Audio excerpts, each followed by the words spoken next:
From UFOs to psychic powers and government conspiracies, history is riddled with unexplained events. You can turn back now or learn the stuff they don't want you to know. A production of iHeartRadio.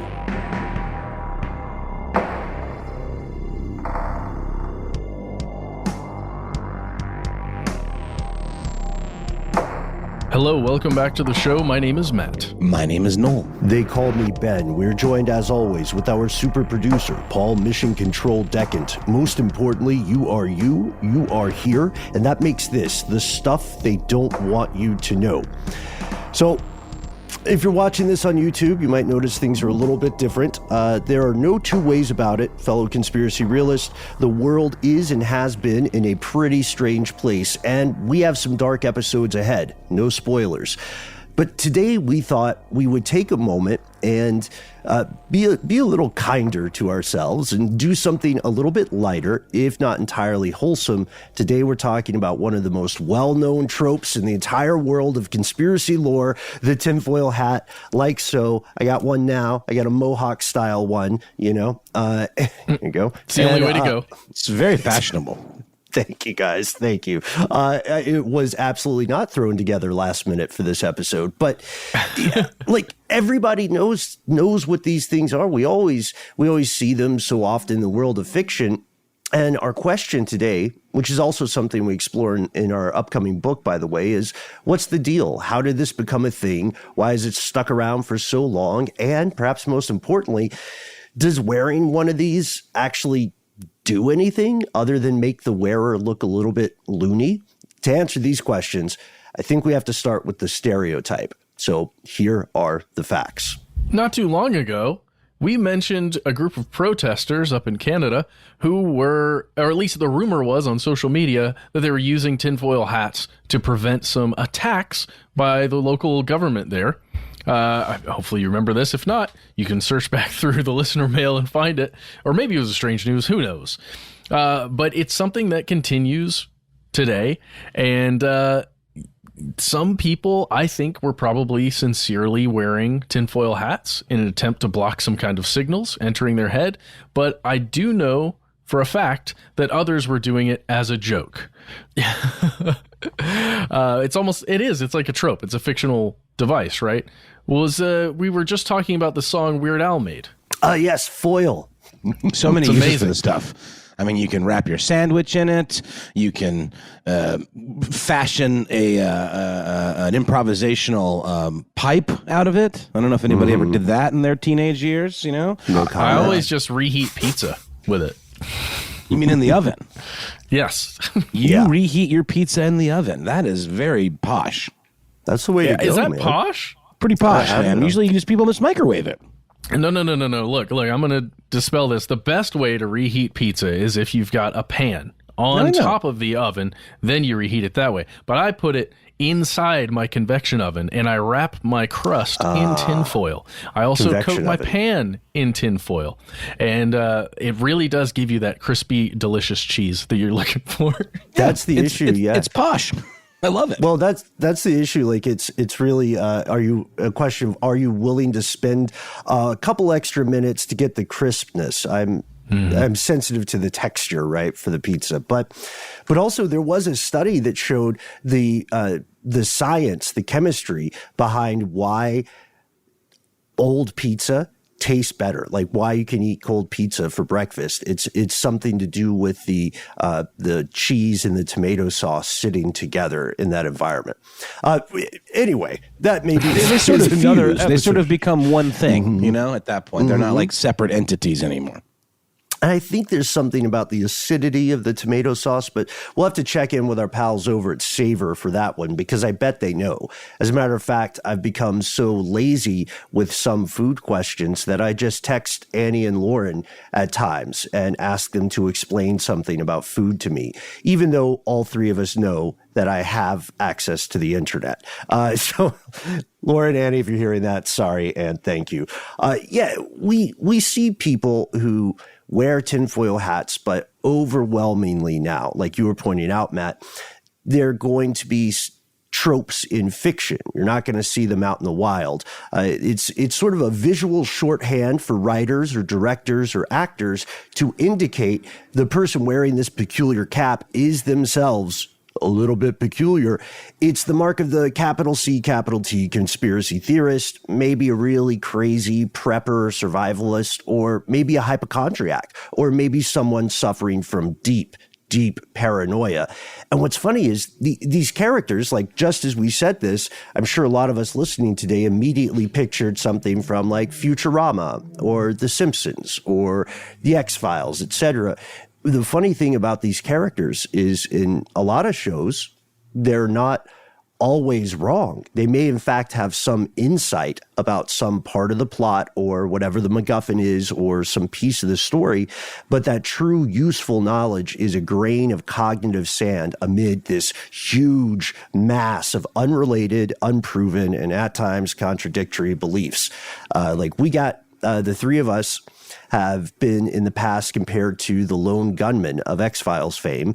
And they also, I think they have a couple of tinfoil hat moments. Maybe the most famous is going to be, in the world of fiction right now, is going to be Better Call Saul, which we're going to talk about in a lot. Yeah. Yep, just started rewatching that in preparation for the new season. I think it's better than Breaking Bad.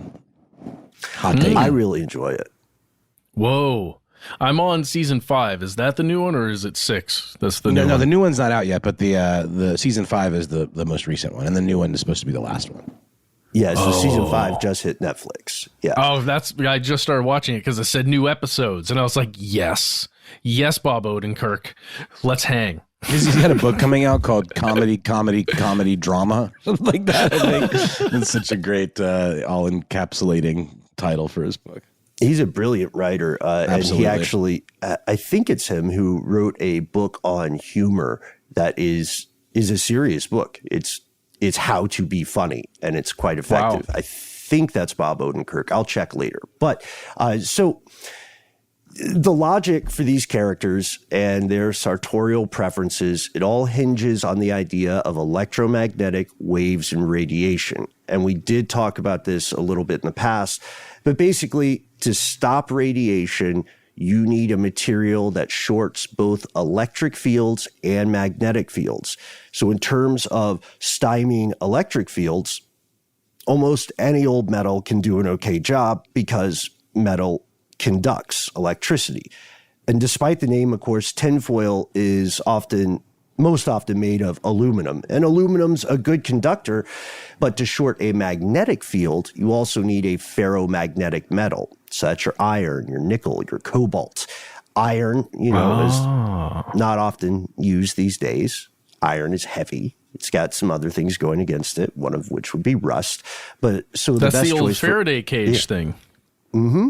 Exactly. Just so. So what you would look at in terms of the best choice would probably be something like steel, an alloy of carbon, iron, tiny amounts of other components. Like if you ever have cracked open just a video recorder back in the day, you look inside, you can see there may be a chassis that is constructed of aluminum, but there's a small box behind the coax connector, which is made of steel. And that is to shield things from radiation. That's the logic, at least. There's some MacGyverness about it. There's something, improvisational and even inspiring about the idea of someone saying, I'm going to make my own protection. Well, it's to shield it from like magnetism as well, right? So it doesn't get erased accidentally.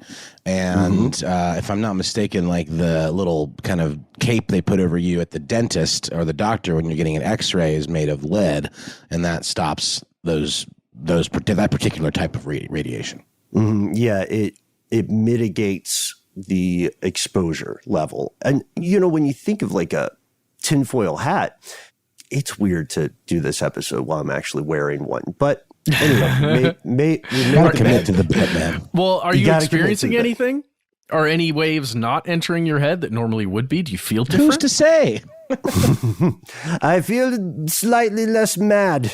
So I gotta get this off because we have more stuff to do. But it's like what it reminds me of in the spirit of it. Putting aside the science for just a second, it reminds me of how in guerrilla warfare and in violent protest in oppressive regimes, people improvise their own sort of devices, whether those are weapons or whether they're improvised gas masks created with, household objects. You can see versions of this, by the way, in video games like Far Cry 6. That has, I think, a lot of improvised material. Or isn't it like a coffee can filled with charcoal or something like that? Wouldn't that be one way of doing stuff like that? Yeah, I think you're right. Yeah. And so we know that this somehow in the modern age, the idea of a tinfoil hat became a universally recognized symbol, right? You would show a person a picture of someone wearing a tinfoil hat, and even if they come from vastly different cultures, they would probably immediately associate it with the same things. And that's because this is a surprisingly old idea.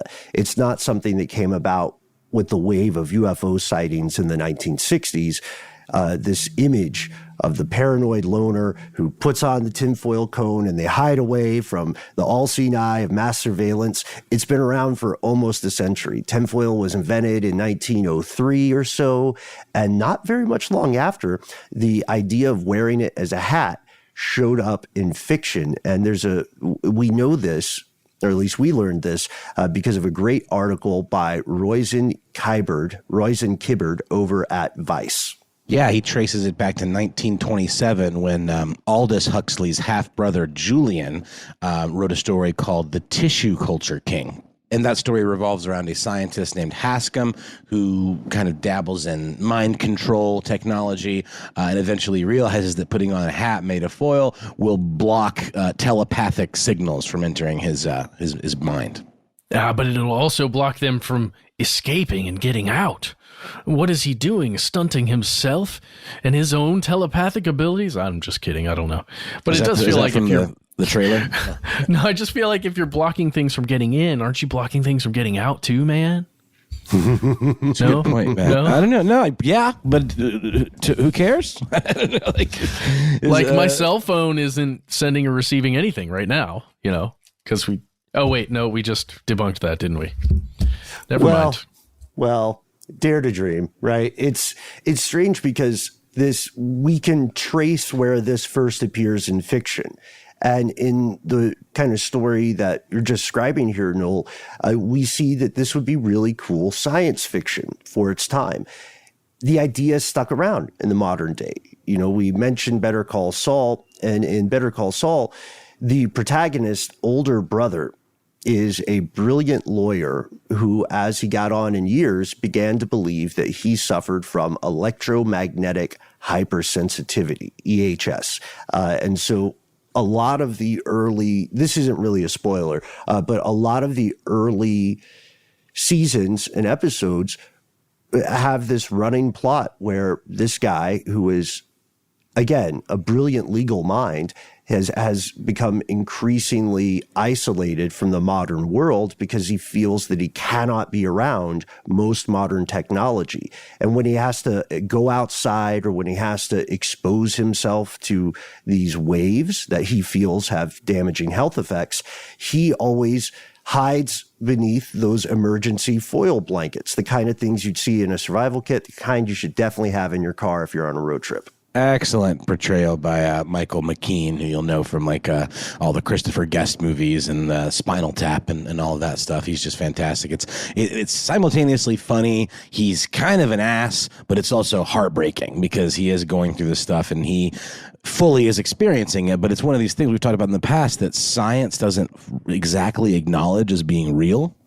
Yes, and we're diving into that later in this episode too. It's an ongoing conversation, right? These characters, again in fiction, are often played for laughs, right? As though they are foolish in their paranoia. But you have to wonder how those so-called kooks of yesteryear would feel about the average person's online social media life today. You know, maybe they weren't, maybe they were wrong about a lot of stuff, but maybe they weren't wrong about everything, especially when it comes to surveillance. So you have to wonder, though, why this image has such staying power, 1927 to 2022. Well, could it be that it's just a shortcut for sometimes lazy writing, or could it be something else? Could it actually work? We'll pause for a word from our sponsor and then figure this out together.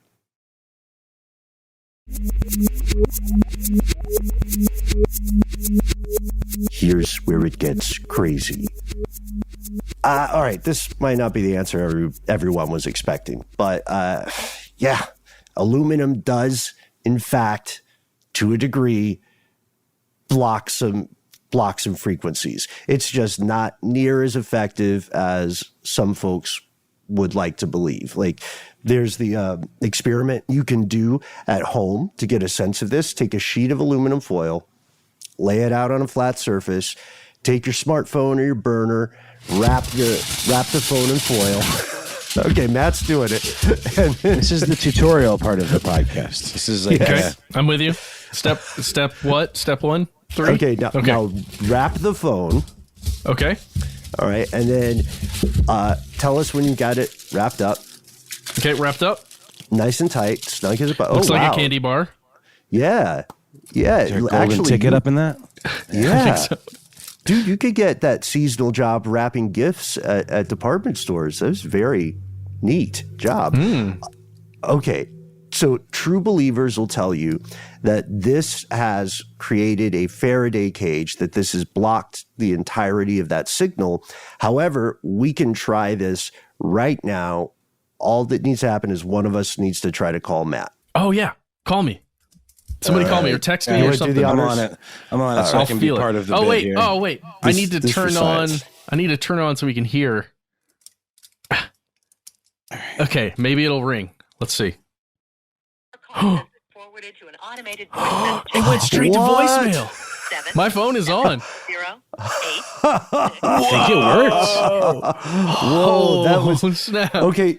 This is why it was important expect for it. us to do this. Yeah, I thought it would disrupt the signal, right? It would interfere with it, but I didn't know one sheet alone could do the trick. I thought you would need a lot more foil to shut it down.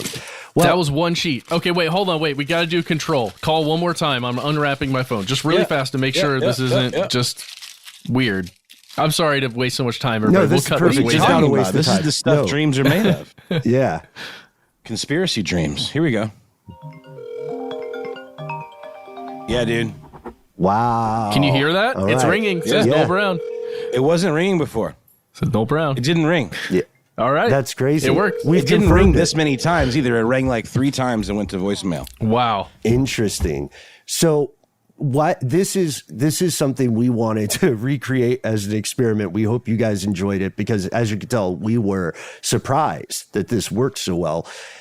People try. I'm doing this that trick. from now on, by the way, Ben. Like from now on, that's what's happening. People try this trick in the modern day, though, and one of the most recent infamous examples that I remember, at least, is the story of Ghislaine Maxwell. Remember when she was hiding out before the law came for her? And I did check before we recorded today to make sure that she is still alive. She is for now. The prosecutors in the Maxwell case noted they had this thing that may have gotten lost in the shuffle, but they said when agents started conducting a security sweep of her house, the place she was hiding, after she had been apprehended, they noticed that she had a cell phone wrapped in tinfoil on top of a desk, and they said it was apparently an effort to evade detection. Forbes, with some like diplomatic snark, later said, quote, "It was not a work of technical genius." Well, I wonder if it blocks just the radio frequencies that are coming from the cell towers, but it wouldn't block like a Wi-Fi signal, maybe. That's a good question. I mean, that I'm going to have to. Because I mean, test not the all whole thing waves out. are created equal, right? Like they're different. Yeah. You know, they're different sizes. They're different levels of what's the word, penetration, in terms of like the distance they can travel. And like a Bluetooth signal is still a wireless, bit of radiation, but it's not the same as a Wi-Fi signal. It has to be in close proximity. Mm-hmm. Well Closer said. proximity. Yeah, they're not all created equal. And there's these radio waves we're talking about now are a form of EMF radiation. That aluminum foil, as we just demonstrated, acts as a barrier. And if you have enough of it, then it could block those waves. There's the other example is just the basic Faraday cage, which we mentioned earlier. Don't let the name cage necessarily fool you. It's any kind of structure that can block these types of energy. It's usually going to be a wire mesh of a metal, often aluminum. And the idea is it can completely block radio and microwave radiation. So you might be thinking of references to Faraday cages in fiction like Lost or in somewhere else. In Fringe, there's a guy who builds an internal Faraday cage, and it's pretty gross in cyberpunk. I think about it like chainmail armor. Yeah. I don't know why. Great example. Yeah, because it's a kind of armor. Well, there are those dudes that work on like high tension wires, really, really high up, and they have to ground themselves, and they wear literally a suit that looks like chainmail armor that is kind of a wearable Faraday cage, if I'm not mistaken. And they have this big pole they use to ground themselves, and they're able to handle the power lines without getting exploded. Amazing. And those guys do make a lot of money, but they are earning every cent of it. You need a particular set of skills. So the most important factor of any Faraday cage is that a mesh is fine. It'll work as well as a full sheet of metal, but the mesh will be fine as long as there are no holes larger than the shortest wavelength of the radio or the microwaves. They're trying to enter that barrier. And if you only think of Faraday cages in the world of fiction, you might be surprised to learn that odds are you are regularly using a Faraday cage in your everyday life. If you're not, then someone you know most certainly is. Yeah, when you reheat your pizza, not like me, when you throw that thing in the microwave. Ugh. Why would you do that? I'm shaming you right now. I know, dude. Your pizza shaming me, bro? Your pizza shaming me? You and your posh oven reheated crispy edge pizza. Absurd. I'm joking, everybody. I totally reheat. King of France over here. I mean, yes, but he's a pizza supremacist. Oh, no. Looking back, it all makes sense. No, I'm kidding. Yeah, no. I'm team oven as well, but I do think that microwaves, they're tremendously useful. And whenever you look at that little window, right, being paranoid myself, I don't like to hang too close to the microwave just in case. Never do it. But that little window with that wire mesh on there is part of basically Faraday cage. It's a material that is small enough such that it prevents microwave radiation from zapping you. So what, we all know, speaking of reheating pizza, you should never reheat pizza in the microwave when it's wrapped in tinfoil, because that will cause a minor fire or perhaps explosion. What is it about the metal that the microwaves interact with that causes these dangerous effects? I'm so glad you asked. So metals are great conductors of electricity, essentially because they have a lot of electrons, and those electrons move about freely. And so when microwaves, like in your microwave oven, when microwaves hit metal objects, those microwaves get reflected and they bounce back and forth, and there's not enough material inside the microwave oven to absorb those microwaves that are bouncing back and forth. And so they arc between the metal object and another part of the microwave oven. And anybody who's like accidentally left a spoon, maybe in some cheese dip, you've seen this. Yeah. Mm-hmm. Yeah, it Put a definitely little creates ball those of arcs. tinfoil. It's funny. There's a How Stuff Works article from back in the day by Marshall Brain himself. What if I put aluminum foil in the microwave? And I just had a hilarious misreading. It says radio waves in this frequency range have an interesting property. And then it says some things that can absorb them.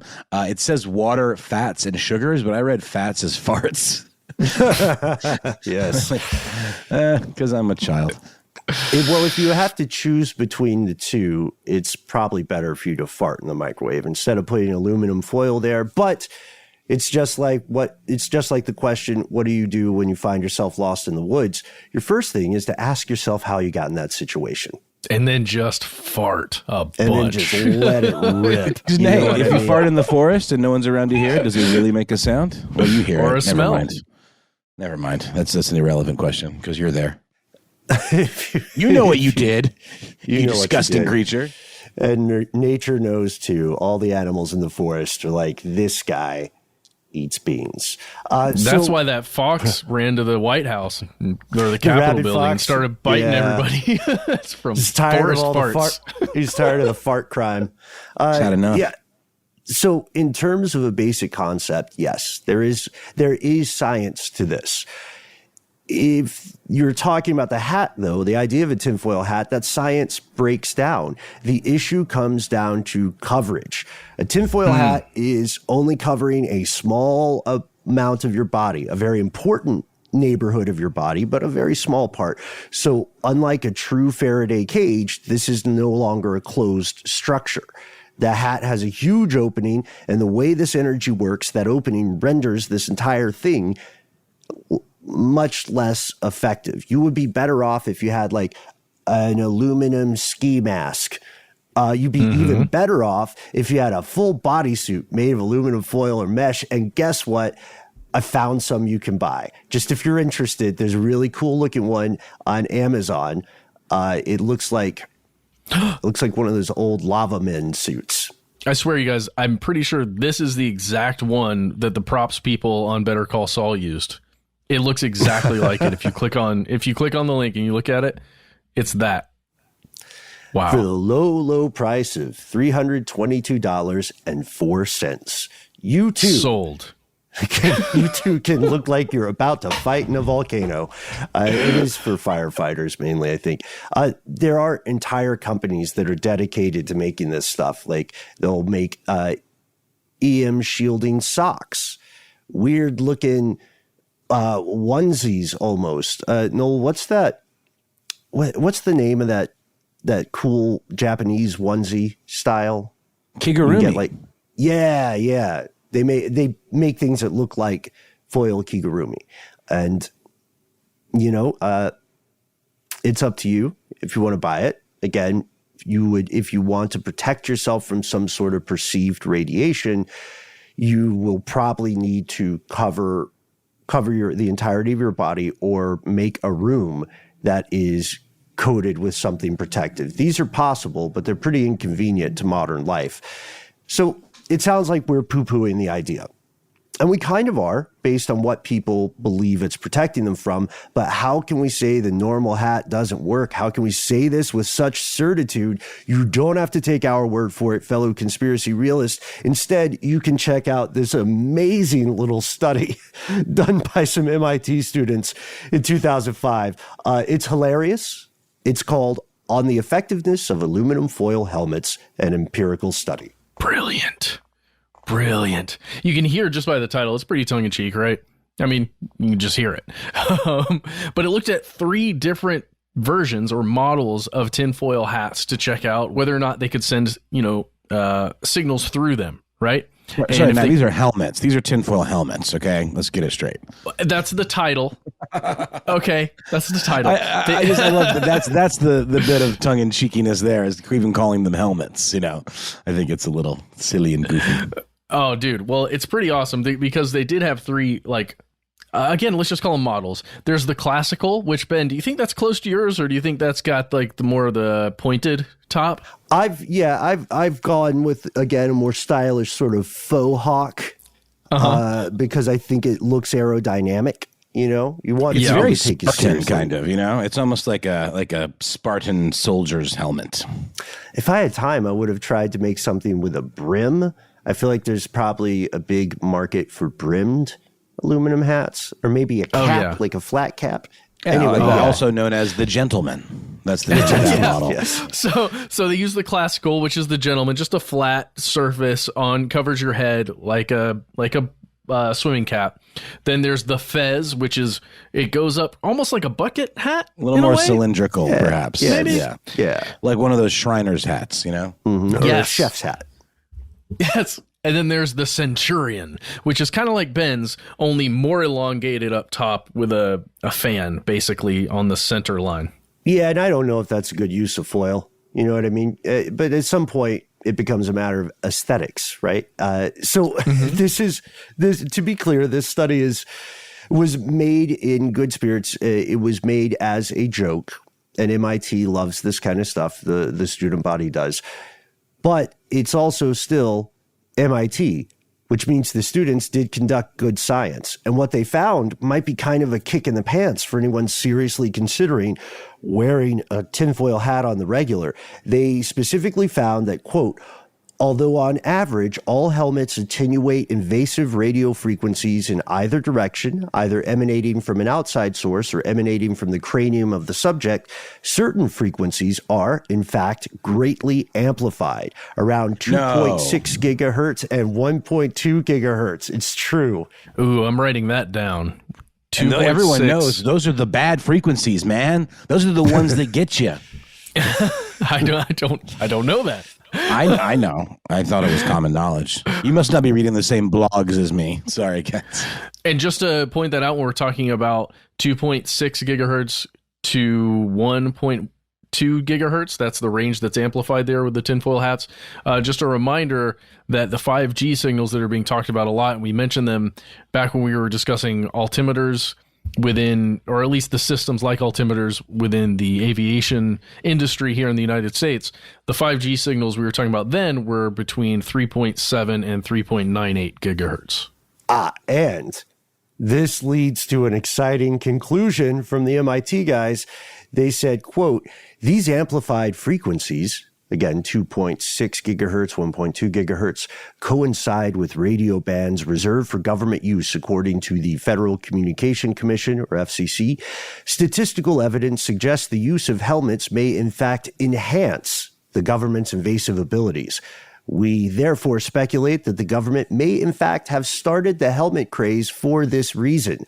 So the conspiracy here, at least MIT is waggishly proposing, is that Uncle Sam started telling people who are already paranoid to wear tinfoil helmets because it made their thoughts easier to read. Or something like that. I love it. I love that idea. Those are smart guys. Check out the study. It's worth it just to get a picture of the hats and the models they worked on. You might be screaming at your phone right now saying, wait, guys, if this is all true, why are people still buying and selling clothing meant to repel these waves, especially if everybody knows that the hats alone don't cut the conspiratorial mustard? Well, the thing is, not everybody is worried about invasive government mind rays or brainwashing. Instead, a lot of people, just like Jimmy's brother in Better Call Saul, are concerned that they have a heightened sensitivity to electromagnetic energy. Again, this is known as electromagnetic hypersensitivity, or EHS. And I suggest that we pause for a word from our sponsor, and then let's dive into the facts and fiction surrounding EHS, what makes it seem so controversial and even sometimes conspiratorial.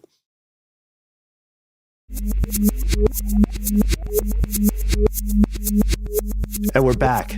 Oh man, EHS. Do you guys know anybody who feels that they have EHS, or high sensitivity to electromagnetic frequencies? You know, Ben, I have never met someone personally who has gone through it, but I know, haven't you guys maybe interacted with some people, or at least we found out about a whole group of people that experience EHS? Yeah. It's strange because it's a hugely controversial condition. It's relatively recent in the span of humanity because society continues to industrialize. Wireless technology is becoming an increasingly unavoidable aspect of modern life. And in step with the spread or proliferation of wireless technology, we've seen the spread and proliferation in the number of things that can emit some kind of EMF. But then we've also seen a rise in people who feel that this is somehow damaging to them. I mean, think about it. Look around any place on a given day, you are probably not very far from some sort of wireless device.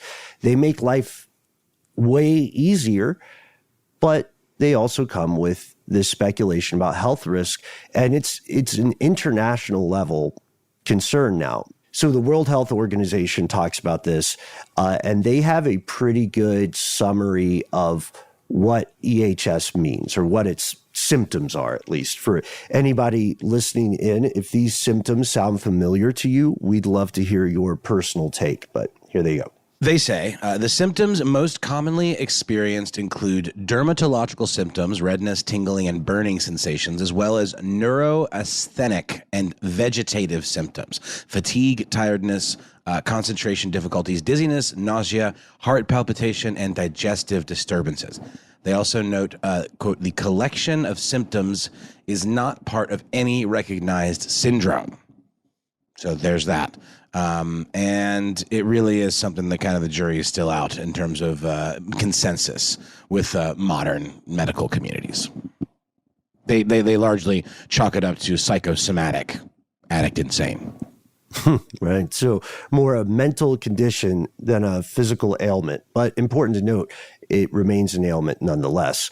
The reason that the majority of the medical community today doesn't consider this to be part of any recognized syndrome is due to the research. There have been multiple double-blind studies, and in these double-blind studies, there's been no proven correlation between exposure and symptoms. And you can find, for instance, numerous cases of people who, when told that they are being exposed to EMF, they report these symptoms. But when they are later told they were being misled, then the symptoms kind of go away.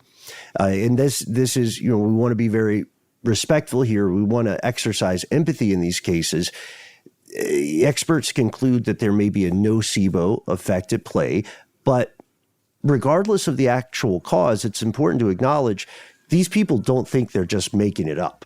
No, you're right. There are videos of people online right now that you can watch who are expressing the real pain that they experience when they believe they're being bombarded by EMF. And they are being bombarded by EMF, like we all are. It's just, for some reason, they do feel pain for one reason or another when they think they're in that situation. And a lot of people may just dismiss it, but I think that's just, I don't think that's right. Mm-hmm. And, it's, if they're genuinely in pain, if they feel like they're in pain, then cynically making a buck off people in distress is, to say the least, deeply unethical. The good news is folks who believe they suffer from EHS have found some abatement or mitigation of symptoms through things like cognitive behavioral therapy, or in some cases through changing their environment, which lowers their perceived rate of exposure to EMF. I don't know about everybody else, but I first learned about the prevalence of this concept in kind of a strange side quest that you had mentioned earlier, Matt, the U.S. National Radio Quiet Zone. It is a really creepy area of the United States. We did an episode on it previously because I think we were all collectively baffled when we encountered it with very little warning and ended up getting lost while filming a road rally documentary. They have really heavily, no, you were there, you remember this, they have really heavily enforced laws against almost any kind of wireless signal transmission. They have vans that like roam around monitoring for it. And they'll they give will you like come a find ticket. you. Mm-hmm. Yeah. Because it's so easy to find, right? Because it's like there's so few signals that they stick out like a sore thumb. It looks like a ghost town, electromagnetically speaking. Boy, does it Hey, ever. there it is. Yeah. It has a payphone network. Every place we went to was closed. We were lost for hours. And over the years, this place, it's a quiet zone because it has a very powerful, ginormous radio telescope. But over the years, people who believe they're suffering from EHS have moved to this area to avoid exposure. It would be somewhat of a paradise for them. But if you look at the news about Green Bank, West Virginia, and nearby towns, you'll see that these new folks do not get along with the locals. Tensions are high. I mean, first, it's a remote area, very few job opportunities. But then secondly, they're known for raising Cain in the in like the local town meetings and stuff. They want all the fluorescent lights gone, etc. Yeah. I believe Werner Herzog did a mini doc on this community of folks that suffer from that believe they suffer from that condition, and they have like a whole little kind of almost commune kind of vibe. It's very hippie kind of stuff. They're playing bluegrass music and living in the hills, and not using phones. Right. Which, you don't have to believe you have EHS. You don't have to think you have a medical condition to acknowledge that could be a really good time. I'm sure everybody at some point has been tired of having a phone around them constantly. Yeah. Well, if you're out there and you can hear this, can I come hang and bring my djembe? Do you guys do drum circles? Everybody does. Matt does know how to slap at a djembe. And yeah, we would seriously love to hear from people who live in a community like this. We'd love to hear your take. Again, we're not making judgment calls. We're just saying what the current medical consensus is at this point. There is one last note we need to make. It is absolutely true that high levels of electromagnetic radiation can hurt people. It's true that we are inundated with more invisible energy than any previous generation of humanity ever, full stop. So perhaps that's why the idea of the tinfoil hat endures in the modern day. There's just enough science, there's just enough concern to make a lot of us think twice after we laugh at that loon on television.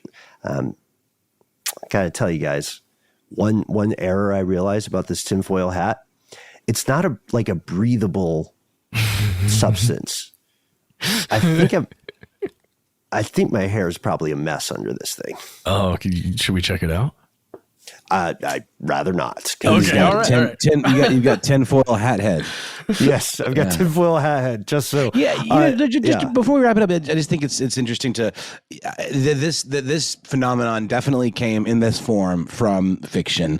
It is very much in line with like the image of the madman scrawling on the walls, you know what I mean? Like various ciphers and, connecting the dots and sort of like the conspiracy red thread board and all of that stuff. It's definitely part and parcel with that kind of iconography. And I think it's super interesting that you were able to trace it back to that Huxley short story, because I thought maybe it was based in reality to some degree, but obviously it is, but not necessarily in that form. It is strange, isn't it, the way that fiction and fact can kind of intermingle back and forth in this odd dance where it becomes increasingly difficult at times to separate one from the other.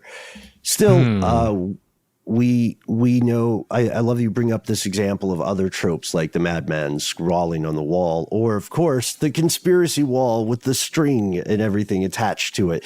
These ideas all come from somewhere. And sometimes it's not the fact that informs the fiction, but the fiction that starts to inform the fact. I'm just saying fortune cookie things. I'm doing a word salad. Sorry, guys. I think the hat's getting to me. I seriously would love to. I think we all would love to hear from someone who feels that they have experienced EHS, or from someone who feels that they have successfully blocked some kind of damaging energy with a Faraday cage of some sort. And, we didn't even talk about the pain rays. We didn't even talk about Havana syndrome. You know what I mean? Has anybody at the State Department tried wearing a tinfoil hat? That just sounds silly to say. Thought control rays, psychotronic scanning. Don't mind that. Because I'm protected, because I made this hat. Something like that. Sorry, weird, or Al, or whatever. Have whatever you go by. The Yankster. Yes. So with our shout out to Weird Al himself, we would love to hear from you. Let us know what's on your mind. Have you ever worn a tinfoil hat seriously or known someone who has, tell us what went down. We try to be easy to find online. That's right. You can find us on the internet, on Facebook, Twitter, and YouTube under the handle @ConspiracyStuff. We're on Instagram @ConspiracyStuffShow. But wait, there's more. Yes, order our book. Oh, you can, please, if you want to. If you have the funds and the interest. Where do the lovely people go to do that thing, Matt? Oh man, you can go everywhere. There are a bunch of different websites. There's this one called Amazon. Like, you don't have to use that one. You can if you want. You can go to your local bookstore, tell them you want Stuff They Don't Want You to Know, the book, not the British one, the one from us. It says Ben Bolin on it. You'll see it. And Matt Frederick. You know what? Honestly, if you just Google Stuff They Don't Want You to Know book, various outlets will come up. Goodreads, so Barnes & Noble is the top hit. And then there's even a little section over to the right of various outlets where you can find it and pre-order it. It's even on Target. Wow. Macmillan? Guys. It's a book, you guys. Holy cow. It's a real book.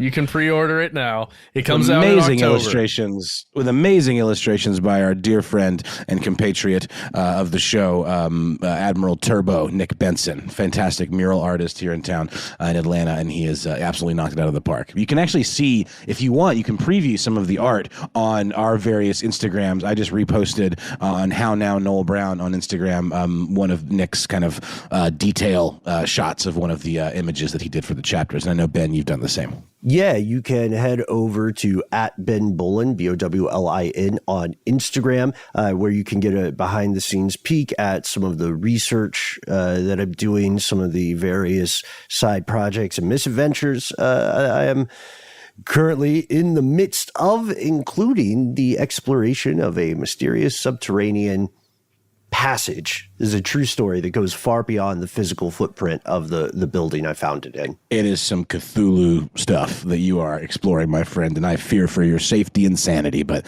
I love every minute of it. Good content. Do you guys want to go? Do you guys want to go with me? You can. Yes. All right. I'll go. I'll bring up the rear. Well, we need somebody to, at the very least, stand guard at the entrance so that we don't get locked in. Maybe we'll do more urban exploration, but yes, check that out. You know, we greatly appreciate your support. This is really important to us. It's our first time doing a project like this book, and it took a lot of effort, and it is specifically for you. Yes, you listening. No, not that person standing next to you. You can get them a copy too if you want, but we made this for you. And we hope you enjoy it.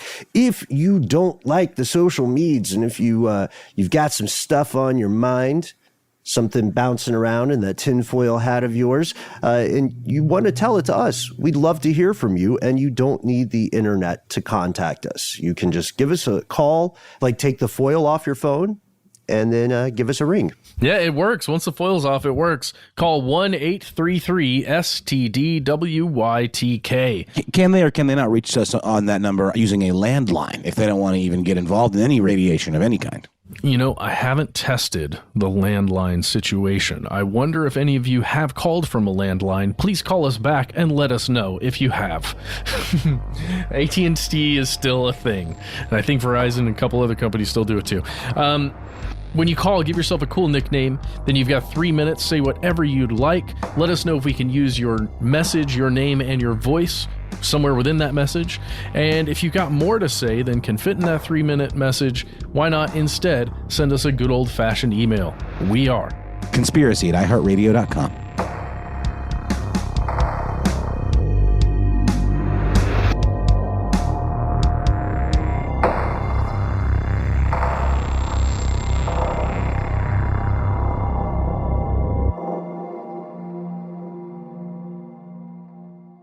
Stuff They Don't Want You to Know is a production of iHeartRadio. For more podcasts from iHeartRadio, visit the iHeartRadio app, Apple Podcasts, or wherever you listen to your favorite shows.